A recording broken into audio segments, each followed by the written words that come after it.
မင်္ဂလာပါ TikTok ပေါ်မှာကျွန်တော်တို့ဈေးရောက်တဲ့အခါမှာကျွန်တော်တို့ TikTok ပေါ်ကကျွန်တော်တို့ပစ္စည်းတွေကိုเนาะကျွန်တော်တို့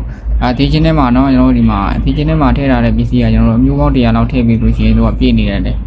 ပြည့်နေလို့ရှိရင်ကျွန်တော်တို့ဘယ်လိုမျိုးပြန်ထုံမလဲကျွန်တော်တို့ဒီလို data ကြည့်ကြအောင်โอเคကျွန်တော်တို့ကဒီချင်းထဲကိုသွားလိုက်မယ်เนาะโอเคဒီချင်းထဲကိုရောက်ပြီဆိုလို့ရှိရင်ကျွန်တော်တို့ထည့်ထားတဲ့ပစ္စည်းကိုတွေ့မယ်အဲ့ဒါဆိုလို့ရှိရင်ကျွန်တော်တို့မလိုအပ်တော့တဲ့ပစ္စည်းတွေနည်းနည်းကိုမယောင်းကျွန်တော်တို့ပစ္စည်းပြန်ထုံမယ်เนาะသူကပစ္စည်းမျိုးပေါင်း100ပဲထည့်လို့ရတယ်ပစ္စည်းမျိုးပေါင်း100ကျော်သွားလို့ရင်ထည့်ဖို့မပြီးတော့ဘူးเนาะကျွန်တော်တို့ကဒီမှာအကုန်လုံးကိုကျွန်တော်ဖြတ်ချင်တယ်ဆိုလို့ရှိရင်တော့ကျွန်တော်ဒီမှာ edit ကိုထောက်လိုက်เนาะ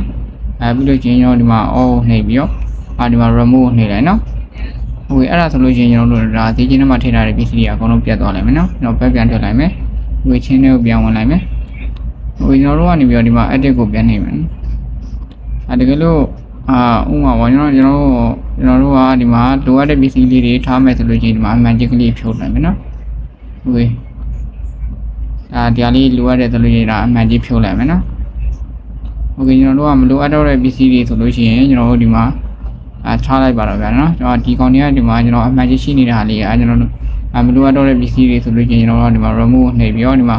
remove နှိပ်လိုက်မယ်ဆိုလို့ရှိရင်ဒါကျွန်တော်တို့ဒီသေးချင်းအောင်တွေကပစ္စည်းတွေထုတ်ပြီးသားဖြစ်သွားလိမ့်မယ်နော်remove ဒီမှာ44 item နော်44မျိုးပေါ့နော်ပစ္စည်းတွေထုတ်ပြီးသားဖြစ်သွားလိမ့်မယ်โอเคဒီနီးလမ်းလေးနဲ့ကျွန်တော်တို့မလိုအပ်တဲ့ပစ္စည်းတွေကိုထုတ်လို့ရတယ်နော်โอเคမရှင်းတာရှိရင်ကျွန်တော်ကိုပြန်ပြီးတော့လာမေးလို့ရတယ်နော်